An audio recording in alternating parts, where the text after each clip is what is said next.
Good morning, girls. I am Renu. I will teach you your paper number 3, computer programming in Fortran 90 and 95. मतलब paper का आपका मैंने syllabus send कर दिया था कल, और आपको पीडीएफ भी फर्स्ट सेक्शन की सेंड कर दी थी. ठीक है, आपको जो बुक फॉलो करनी है इसके लिए वो है आपकी वी राजारमन. ये राइटर का नेम है आपकी. ठीक है, computer programming in Fortran 90 and 95. Writer का नेम है वी राजारमन. ये बुक है आपकी. पूरा सिलेबस आपका इसी बुक में से है, यहीं से पढ़ाया जाएगा आपको. ठीक है, नोट्स अगर आपको बनाने हैं आप यहाँ से मैं आपको कराती जाऊंगी, आप नोट्स बना सकते हो. अदरवाइज आपको बुक से भी आप ये पूरी बुक भी फॉलो कर सकते हो. वैसे मैं आपको बुक से ही कराऊंगी. पूरी यही बुक है आपकी कंप्यूटर प्रोग्रामिंग की. ठीक है बेटा, तो मैं सबसे पहले आपको इसकी यूनिट्स बता देती हूँ कि आपके पास जो है इसमें आपके पास टोटल जो है 21. ठीक है, 21 चैप्टर्स हैं. उसमें से आपके पास फर्स्ट सेकंड जो अभी कराऊंगी मैं आज फर्स्ट लेक्चर में, आपका फर्स्ट ये सेकंड तक हो जाएगा कंप्लीट अगर हो गया. ठीक है, तो फर्स्ट सेकंड जो आपका बेसिक है अभी, ठीक है, उसमें आपको सारा बेसिक बताया जाएगा कि उस जो आपके वाइवा में भी क्वेश्चन पूछे जा सकते हैं उससे रिलेटेड जो जो भी होंगे मैं आपको वो सारा बताऊंगी. ठीक है, फर्स्ट सेकंड में मेन जो आपका स्टार्ट होगा जो आपके पेपर में भी आता है वो थर्ड से स्टार्ट होगा. Third, fourth, fifth, sixth and जो सेवेंथ चैप्टर है आपका. ठीक है, सेवेंथ जो है वो है आपके फर्स्ट यूनिट में. ठीक है, उसके बाद 8, 9, 10 एंड 10 तक. ठीक है, ये 3 चैप्टर जो है आपके वो है सेकेंड यूनिट. 11 और उसके बाद है आपका 12, 14, 15 ये आपकी है थर्ड यूनिट. 13 चैप्टर नहीं करना आपको, ये कट है आपका. उसके बाद 16 भी कट है, ये दोनों कट कर लेना आप लोग. ठीक है, उसके बाद 17 4 सेक्शन में है. 17 एंड देन 18, 19, 20 एंड 21 ये आपके 4 सेक्शन में है. ये तो आपकी डिस्ट्रीब्यूशन है सेक्शन वाइज. ठीक है, तो आप देखो सबसे पहले हम ये आपकी डिस्ट्रीब्यूशन होगी सेक्शंस की. तो हम स्टार्ट करते हैं आपके बेसिक से. सबसे पहले आपका बेसिक जो है इसकी जो इंट्रोडक्शन है. ठीक है, चैप्टर नंबर 1 है इवेल्युएशन ऑफ फोर्ट्रन. इसमें मैं आपको सारा नहीं पढ़ाऊंगी, इस थ्योरी जो है वो आप लोग खुद पढ़ोगी. ठीक है, इसका जो मेन है वो मैं आपको पढ़ाऊंगी जहां से आपके प्रोग्रामिंग में वाइवा में भी क्वेश्चन पूछे जा सकते हैं. ठीक है, तो देखो सबसे पहले in this book we will discuss how to write programs in new Fortran standard language known as Fortran 90. आप पढ़ रहे हो फोर्ट्रन 90, 95, तो इसमें हम वही पढ़ेंगे कि फोर्ट्रन में स्टैंडर्ड लैंग्वेज में फोर्ट्रन 90 में कैसे प्रोग्राम्स को राइट करते हो. Fortran is oldest high level language which was introduced in 1957 preliminary as a language for use by scientists and engineers. मतलब है कि आपके पास जैसे सी आपके पास हाई लेवल प्रोग्रामिंग लैंग्वेज है, वैसी फोर्ट्रन भी आपके पास हाई लेवल प्रोग्रामिंग लैंग्वेज है जिसको 1957 में डेवलप किया गया था. साइंटिस्ट और इंजीनियर्स की लैंग्वेज है. John Backus and his team working at IBM took the first initiative in 1954 with a report entitled Preliminary Report Specification for the IBM Mathematical Formula Translation System Fortran. John Backus इसकी writer developer है. ठीक है, इसने develop की थी. और Fortran की full form है क्या? Formula translation. ठीक है, ये आपकी फोर्ट्रन की फुल फॉर्म है फॉर्मूला ट्रांसलेशन. इसको डेवलप किया था जॉन बेकस ने 1957 में. ठीक है, हाई लेवल प्रोग्रामिंग लैंग्वेज है. और उसके बाद आपकी जो फोर्ट्रन होती है वो क्या है? केस सेंसिटिव नहीं है. ठीक है, केस सेंसिटिव मीन्स इसमें अपर केस लोअर केस का कोई इफेक्ट नहीं पड़ता. जैसे आप सी में क्या करते हो, अगर आपने कहीं पर कैपिटल सी डाल दिया, वेरिएबल उठा लिया, तो सारे प्रोग्राम में आप कैपिटल सी ही यूज करोगे, स्मॉल नहीं यूज कर सकते. पर फोर्ट्रन में क्या होता है कि ये और ये सेम चीज होती है. मतलब इसमें इस अपर केस और लोअर केस का कोई फर्क नहीं पड़ता, इसलिए मतलब ये केस सेंसिटिव नहीं है आपकी. तो इसमें आप कैपिटल सी भी डाल सकते हो. अगर कैपिटल सी उठा रहे हो, नीचे स्मॉल सी डाल दिया तो कोई एरर शो नहीं होगी प्रोग्राम में. तो आपकी ये ऐसे भी चल जाता है प्रोग्राम इसमें. और बाकी इसमें आपका है कि सबसे पहले तो जब ये डेवलप हुई थी फोर्ट्रन तो हम 77 आप करते थे, जैसे आपने केमिस्ट्री या फिजिक्स वगैरह में की होगी। फोर्ट्रन 77 हम यूज करते थे पहले। उसके बाद इसमें थोड़ी सी जो है चेंजेस किए गए, अपडेशन की गई। उसके बाद हमारे पास 90 और 95 डेवलप हो गई थी 1957 में, जिसमें हमारे पास न्यू फीचर्स आ गए थे। तो ठीक है, ये फर्स्ट चैप्टर जो है इसमें सारी वही बताया हुआ है कि इसको कैसे डेवलप किया था। 77 में जो हमारे पास नहीं थे फीचर्स वो हमने डेवलप करके नई लैंग्वेज 90 इसको नया इसका सॉफ्टवेयर लाया और उसमें न्यू फीचर्स आ गए। तो ठीक है, तो ये आप लोग खुद रीड करोगे। अब मतलब मैंने इसमें से जो इम्पोर्टेंट था फर्स्ट चैप्टर में आपका, जो वाइब में भी पूछे जा सकते हैं और जो आपको पता होना चाहिए, वो सारा मैंने इसमें से आपको मेन जो है बता दिया। नेक्स्ट है चैप्टर नंबर 2 आपका। इसमें आपके पास क्या होगा कि फोर्ट्रन में आप प्रोग्राम कैसे बनाते हो, उसमें इनपुट स्टेटमेंट्स क्या होती हैं, किस टाइप से आप लिखते हो उसमें प्रोग्राम को। ठीक है, तो देखो आप in this chapter we will write some program in Fortran 90 and by studying these programs learn some of syntax and semantics rules of the language. मतलब इसमें आप क्या सीखोगे कि उसके सिंटैक्स क्या होते हैं प्रोग्राम्स राइट करने के। ठीक है, अब देखो राइटिंग ए प्रोग्राम। सबसे पहले मेरे पास है राइटिंग अ प्रोग्राम, ये हेडिंग आ गई आपकी कि कैसे उसमें राइट करते हैं। We will consider as the first example a program to find the area and perimeter of rectangle वो sides are P and Q. The area वो तो पता ही है आपको, एरिया क्या होता है रेक्टेंगल का, P into Q, and perimeter क्या होता है 2 इंटू पी प्लस क्यू। इसके लिए प्रोग्राम बनाना है। We have written the formula above as we would normally do in the algebra. In algebra, when we write pq where p and q are variables, it is implied that p is multiplied by q.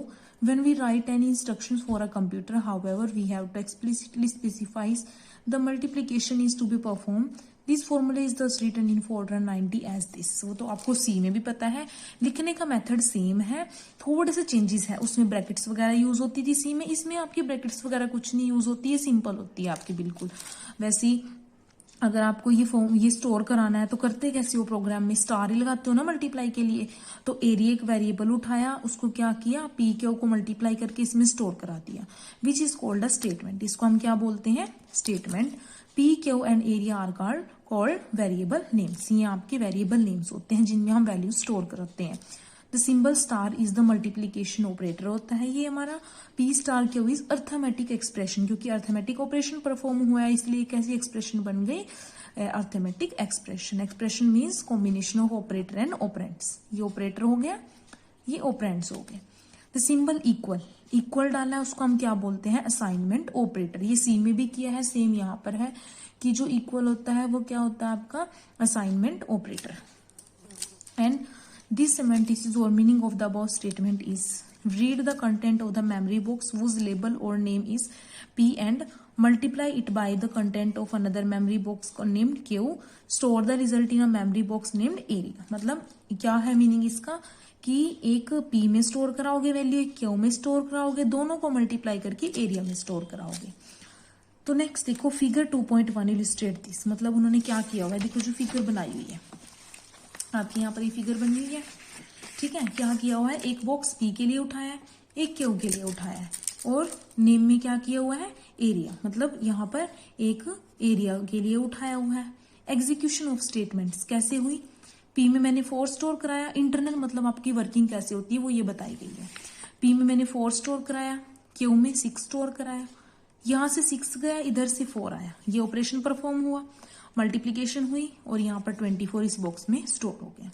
After executing statement final result क्या देगा, यहाँ पर 4 आया इस box में, इस memory box में 6 और लास्ट वाले मेमोरी बॉक्स में जो एरिया जिसको नेम दिया और उसमें 24 आ गया। तो ये सारी वर्किंग बताई हुई है। तो वही है देखो यहाँ पर observe that the contents of P Q R copied and used. ठीक है, कि ऑब्जर्व आपको करना है कि पी क्यू के जो कंटेंट है वो आप यूज करते हो और कॉपी करते हो। Are not destroyed, the formula for perimeter is written as. अब पेरीमीटर का ये था in the above statement 2 is an integer constant. हो पता ही है आपको कि 2 तो इंटीजर कांस्टेंट है हमारे पास। ये तो क्या है इंटीजर है, पॉइंटों में तो है नहीं, फ्लोट तो हो नहीं सकता, होगा तो इंटीजर ही। ऊपर से क्या है ये कांस्टेंट है, फिक्स है वैल्यू, इसलिए इसको बोला है कि 2 क्या होगा integer constants. As before P and Q and perimeter are variable names, वो वही हो गए आपके P Q perimeter variables name होंगे, या आपकी अर्थमेटिक एक्सप्रेशन होगी। ठीक है, इसका मीनिंग क्या होगा, add the content of memory box and name P to the that of the memory box Q, इन दोनों को ऐड करेंगे। Store the result temporarily in a register of the CPU, multiply this result by 2, store the answer in the memory box named perimeter। ठीक है, वही है आपका same कि हमने क्या किया, यहाँ से P की वैल्यू उठाई, 6 आपकी Q की वैल्यू हो गई, इनको ऐड कर दिया, यहाँ से 10 गया, ये ऑपरेशन परफॉर्म होगा क्योंकि 2 से मल्टीप्लाई होगा, पेरीमीटर में आंसर डल जाएगा आपका। ठीक है, अब आपको इसका प्रोग्राम बताती हूँ। पहले प्रोग्राम से पहले आपको बता देती हूँ कि पेपर में आपको आप क्वेश्चन पूछ सकते हैं कि फोर्ट्रन प्रोग्राम का जो है स्ट्रक्चर कैसा होता है, तो उसका स्ट्रक्चर आपको बताना है। कैसे लिखोगे आप लोग, ये आपका होता है, ये स्टेटमेंट होती है। पहले क्या लिखते हैं हम, प्रोग्राम, उसके बाद नेम आता है आपका। ठीक है, प्रोग्राम क्या होता है, कीवर्ड होता है, ये आपको प्रोग्राम का प्रोग्राम एज इट इज डालना होता है। नेम में आप कुछ भी डाल सकते हो, जैसे मैंने प्रोग्राम एरिया ऑफ सर्कल बनाना है तो नेम में मैं एरिया ऑफ सर्कल लिख सकती हूँ, पेरीमीटर लिख सकती हूँ, एरिया लिख सकती हूँ, कुछ भी नेम दे सकती हूँ। पर ये जो है कीवर्ड है, कीवर्ड मीन्स जो पहले से ही प्री डिफाइंड है, ये फिक्स है, ये प्रोग्राम एज इट इज डालोगे। प्रोग्राम नेम, बीच में क्या आएंगी, ब्लॉक ऑफ स्टेटमेंट्स जो भी आपको डालनी है, और लास्ट में एंड डाल के प्रोग्राम नेम, वही ये दोबारा से कीवर्ड है एंड प्रोग्राम नेम जो है आपका वो वेरी कर सकता है, आप कुछ भी डाल सकते हो। ठीक है, ये आपका स्ट्रक्चर हो गया फोर्ट्रन प्रोग्राम का, कि आप इस फॉर्म में लिख सकते हो। थोड़ा सा उसको फिर क्या करोगे, पेपर में अगर आता है क्वेश्चन तो आप ये स्ट्रक्चर बनाकर कि structure of Fortran program this, ये लिखकर उसके बाद इसको एक्सप्लेन कर सकते हो कि where program is a keyword, name is the name of the program, and then next statement is block of statements, here we write our statements which we want to calculate in our program, and next end program name, ऐसे इसको explain कर सकते हो आप लोग paper में। ठीक है, अब देखो एक प्रोग्राम आपको समझाती हूँ। आपके पास प्रोग्राम है 2.1, area and perimeter of rectangle, version 1 लिखा हुआ है क्योंकि इसमें इन्होंने इस प्रोग्राम को 2 या 3 मेथड से बनाया हुआ है। कि उसमें क्या है, आपका पहला मेथड जो उन्होंने बनाया हुआ है उसमें उन्होंने क्या किया हुआ है, जो पी और क्यू वेरिएबल उठाए उनको फिक्स कर दिया, पहले ही वैल्यू असाइन कर दी है। आप सी में क्या करते थे, रीड कराते थे ना, वहां रीड करते थे, रीड में वैल्यू देते थे, है ना, पर इसमें इन्होंने क्या किया, इसको पहले ही फिक्स कर दिया। ये फर्स्ट वर्जन है, आगे आपको सेकंड थर्ड कराऊंगी ना तो आपको डिफरेंस पता चल जाएगा। आप फर्स्ट देखो अभी कैसे बनाते हैं हम प्रोग्राम फोर्ट्रन में। सबसे पहले क्या लिखना है, प्रोग्राम, स्पेस देकर प्रोग्राम का नेम हमने डाल दिया एरिया, या हाइफन डाल के पेरीमीटर। प्रोग्राम के नेम में स्पेस नहीं दे सकते, हाइफन डाल सकते हो आप लोग, अंडरस्कोर डाल सकते हो, हाइफन डाल सकते हो। ठीक है, पर स्पेस नहीं दे सकते आप प्रोग्राम के नेम में। ठीक है, तो एरिया पेरीमीटर नेम इन्होंने प्रोग्राम के नेम को दे दिया। अंदर क्या था हमारा, ब्लॉक ऑफ स्टेटमेंट्स।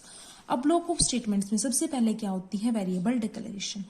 इसमें क्या होते हैं, टाइप्स हमारे फ्लोट होते हैं और इंटीजर। इसमें आप इंट नहीं लिखते जैसे आप सी में लिखते थे, इसमें आप क्या लिखोगे, इंटीजर। इंटीजर क्या है आपके पास, कौन कौन से वेरिएबल उठाने हैं, पी क्यू, एरिया और पेरीमीटर। पी को वैल्यू असाइन करा दी 4, क्यू को 6, ये फिक्स हो गई अब वैल्यूज, अब इनको चेंज नहीं कर सकते। अभी अगर चेंज करोगे तो दोबारा आपको पूरा प्रोग्राम रन करना पड़ेगा। उसके बाद आपके फॉर्मूले आते हैं। फॉर्मूला पहले क्या हुआ, मेरा एरिया क्या है, P multiply Q, perimeter variable उठाया था मैंने, पेरीमीटर के लिए क्या होता है, 2 इंटू पी प्लस क्यू, हो गई कैलकुलेट। लास्ट स्टेटमेंट क्या होगी आपकी, प्रिंट। इसमें क्या डालते हैं हम, जैसे उसमें स्कैनर प्रिंट ऑफ डालते हैं, इसमें प्रिंट डालते हैं, print star comma double inverted comma डालते हैं। ये फिक्स होता है यहाँ तक, प्रिंट स्टार कोमा डाल के आगे जो भी डालना होता है। डबल इन्वर्टेड कोमा के अंदर हमारा मैसेज आता है, एरिया इज इक्वल टू, ये मैसेज हो गया। फिर कोमा डलता है, फिर जिस वेरिएबल में एरिया स्टोर है वो वेरिएबल डलेगा। ठीक है, मैंने एक ही लाइन में प्रिंट करा दिया इसलिए दोबारा कोमा डलेगा, दोबारा इन्वर्टेड कोमे डलेंगे। Perimeter is equal to perimeter. ठीक है, बंद करने के बाद कोमा डाल के फिर पेरीमीटर प्रिंट हो जाएगा। ऐसे इसमें प्रिंट कराते हो आप। लास्ट में क्या हो गया, ब्लॉक ऑफ स्टेटमेंट्स आ गई, उसको एंड कर दिया, एंड प्रोग्राम, ये आपका दोबारा कीवर्ड, और प्रोग्राम का नेम क्या था, एरिया पेरीमीटर। ऐसे आप फोर्ट्रन प्रोग्राम बनाते हो। ठीक है, अभी मैं आपको प्रैक्टिस के लिए भी दूंगी होमवर्क। ठीक है, अभी आप ये करो, अभी एरिया एंड पेरीमीटर का मैंने ऐसे बनाया प्रोग्राम। अब इसको एक्सप्लेन कर इसमें किया हुआ है वो बता देती हूँ आपको सारा। We will now explain this program. The first line in the program start with exclamation. अब देखो फर्स्ट लाइन जो स्टार्ट हुई है वो एक्सक्लेमेशन से हुई है। अब इसमें एक्सक्लेमेशन का मीनिंग क्या होता है, ध्यान से करना है आपको, क्योंकि आपके वाइवा में भी पूछे जा सकते हैं question. An exclamation mark, any line starting with exclamation is called comment. इसको हम क्या बोलते हैं, कमेंट। मतलब ये रन नहीं होती, ये एज इट इज आपकी उठा लेता है सिस्टम, वो प्रिंट होकर आ जाती है आपकी कि ये आपका कमेंट है, कि ध्यान रखना है कि this a program finds area and perimeter of rectangle. तो इसमें हम कमेंट देने के लिए एक्सक्लेमेशन साइन यूज करते हैं। Comments are use to the programmer to read and understand the program. ठीक है, all the comments are ignored by the compiler. मतलब कंप्यूटर के द्वारा, कंपाइलर के द्वारा क्या होते हैं, वो इग्नोर करे जाते हैं, क्योंकि उनका कोई रीड प्रिंट का मीनिंग नहीं होता। वो सिर्फ क्या होते हैं, एक कमेंट, एक समझने के लिए कोई भी लाइन डाली होती है। If a comment is written is 2 lines, each line must start with exclamation. For example this, कि अगर आप क्या करोगे, 2 कमेंट्स डालना चाहते हो तो 2 लाइन्स होंगी और दोनों एक्सक्लेमेशन से स्टार्ट होंगी, तब वो कमेंट बन जाएंगी। इज अ 2 लाइन कमेंट, ये 2 लाइन का कमेंट हो गया। A program may have any number of comments written everywhere, कि आप किसी प्रोग्राम में बीच में भी कहीं भी कमेंट डाल सकते हो, कितनी भी नंबर ऑफ कमेंट्स डाल सकते हो, पर आपको ये याद रखना है कि हर एक कमेंट एक्सक्लेमेशन से स्टार्ट होगा। It is good practice to include comment in a program which will help in understanding the program. Observe the first line of the program following. अब फर्स्ट लाइन क्या थी हमारी, program area perimeter. It is statement which normally appears on the first line of the program 90 Fortran 90 program। ठीक है, ये first line होती है जो हर एक प्रोग्राम के साथ आती है। It consist of the keyword program. क्या आया इसमें, सबसे पहला कीवर्ड आया आपका program, followed by a name given to the program by the programmer, जिसको एक प्रोग्राम का नेम दिया हुआ है। The name can be up to 31 character long, 31 character का हो सकता है। आपकी ये भी रिस्ट्रिक्शन है इसमें कि जो प्रोग्राम का नेम है उसमें आप 31 करेक्टर डाल सकते, उससे ज्यादा नहीं डाल सकते। First character must be a letter, first letter होना चाहिए। That is any one of the English letter, मतलब या तो आपके स्मॉल भी हो सकते हैं, कैपिटल भी, कुछ भी हो सकते हैं। In Fortran 90 no distinction is made between upper and lower case letters. ये बता दिया आपको कि इसमें क्या होता है, अपर और लोअर केस पे कोई इफेक्ट नहीं पड़ता। ठीक है, क्योंकि ये केस सेंसिटिव होती है आपके पास। In other words A and A, B and B, Z are synonyms. The other characters may be any letter और डिजिट। पहला तो आपका लेटर ही होगा, आगे आपके डिजिट्स भी हो सकते हैं, अंडरस्कोर हो सकता है। ठीक है, कुछ भी आप डाल सकते हो। Name is chosen which describe the program, कि नेम ऐसा चूज करना जिससे आपका पता चले कि हाँ ये प्रोग्राम मैंने बनाया हुआ है।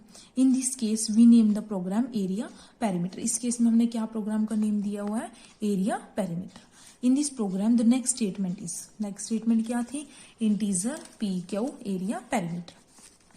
इसमें क्या है अब आपका, this statement is called a declaration. इसको हम क्या बोलते हैं, डिक्लेरेशन, की वेरिएबल डिक्लेयर कराना। ये सी में भी आपके पास था, सेम वही है।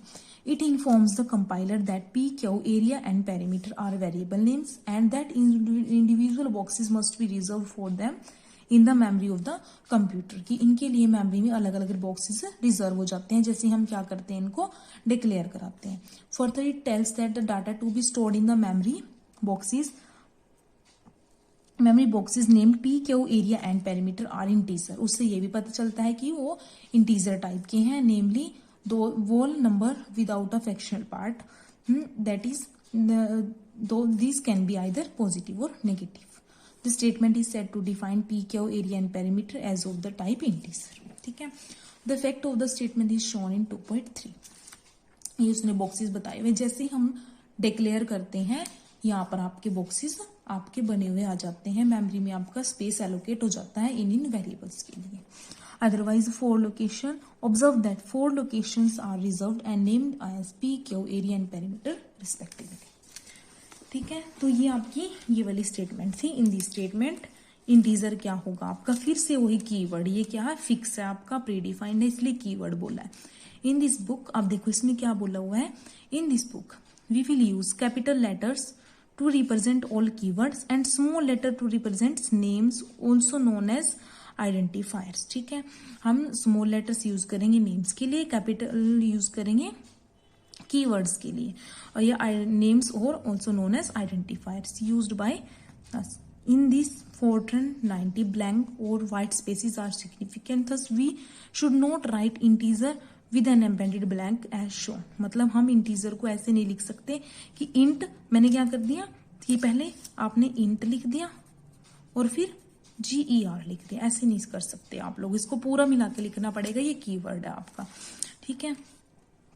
Thus we should not write integer with the embedded blank as shown. There should also be no embedded blanks in variable names, के बीच में भी कोई blanks नहीं हो सकते। For instance, perimeter should not be written as peri space देकर metre लिखा हुआ, ऐसे नहीं लिख सकते आप लोग with embedded blank.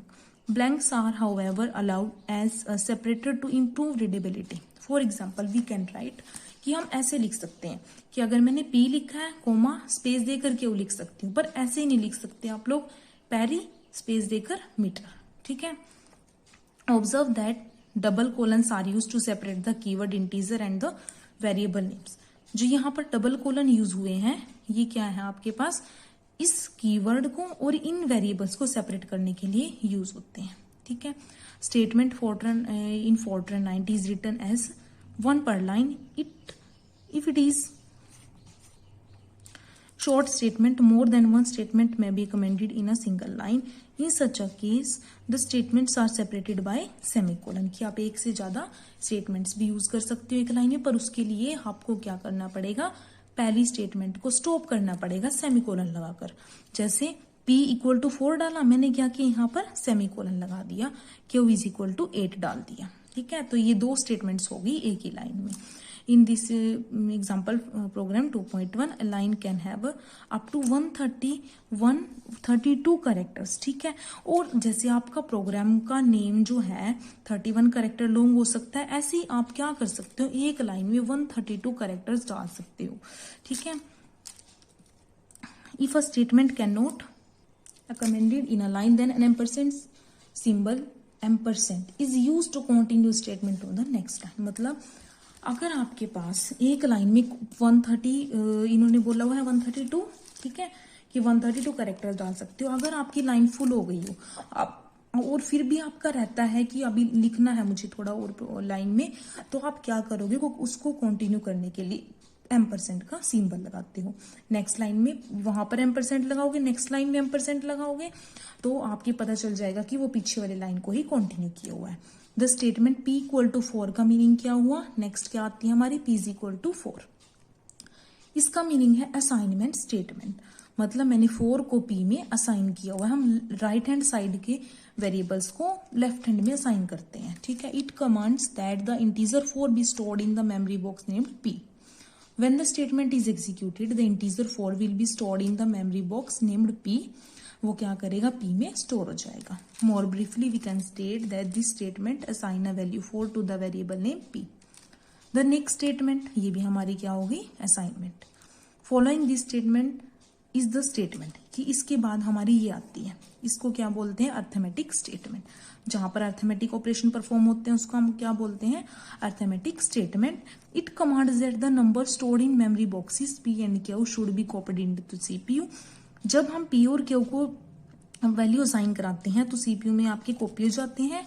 The original content of PQ remain in their respective boxes. These numbers are multiplied by the CPU. CPU उनको मल्टीप्लाई करता है and product is stored in the box named area. और product कहाँ पर store हो जाता है, आपका एरिया में स्टोर हो जाता है। After executing this statement the box named area will contain 24। ये एग्जीक्यूट होने के बाद इसमें क्या स्टोर हो जाता है, 24। The next statement perimeter, same ये है आपके पास, इसमें वो अर्थमेटिक स्टेटमेंट है, सेम ये भी, क्योंकि अर्थमेटिक ऑपरेशंस है प्लस और multiplication. We have already explained how this statement is interpreted. After this statement is executed, the number stored in this box named perimeter should be 20 आ जाएगा। The next statement in the program is a command to print the contents of the memory boxes named area and perimeter. Next statement हमारी क्या थी, print statement, ठीक है। इसको हम क्या बोलते हैं, list directed print statement, ठीक है। इसको बोला जाता है list directed print statement, क्योंकि least directed meaning free from format, star लगा होता है, स्टार का मीनिंग होता है free from format, list directed, ठीक है। लिस्ट डायरेक्टेड बोल सकते हो या फ्री फ्रॉम फॉर्मेट बोल सकते हो, मीन्स इसका कोई फॉर्मेट नहीं है कि ये किस फॉर्मेट में हमारा आंसर प्रिंट कराएगा। जैसे कि अगर आपका एरिया 20 आया, ठीक है, पेरीमीटर 21 आया, तो ये नहीं पता है कि वो 20 को यहाँ ऐसे कराएगा ये ऐसे प्रिंट कराएगा, कोई फॉर्मेट नहीं है। आपके पास फॉर्मेट के लिए भी आती हैं, प्रिंट और रीड स्टेटमेंट जो होती हैं फॉर्मेट से भी आती हैं, वो आपके आगे आएंगे चैप्टर्स, ठीक है। अभी आपके पास स्टार यूज किया हुआ है, स्टार का मीनिंग है लीस्ट डायरेक्टेड प्रिंट स्टेटमेंट है या फिर फ्री फ्रॉम फॉर्मेट है, ठीक है। It is called list directed as a list of variables whose values are to be displayed is specified. The compiler normally uses a video to display the answer. The video is called the default output unit, कि वो answer को display कराने के लिए visual display unit use करता है, जो by default unit होती है, बाय डिफॉल्ट उठाता है, ठीक है। आगे आपके पास पूरा चैप्टर आएगा जिसमें हम यूनिट भी अपनी मर्जी से उठा सकते हैं इसमें। As it is used by the compiler when no specification is given regarding the output devices.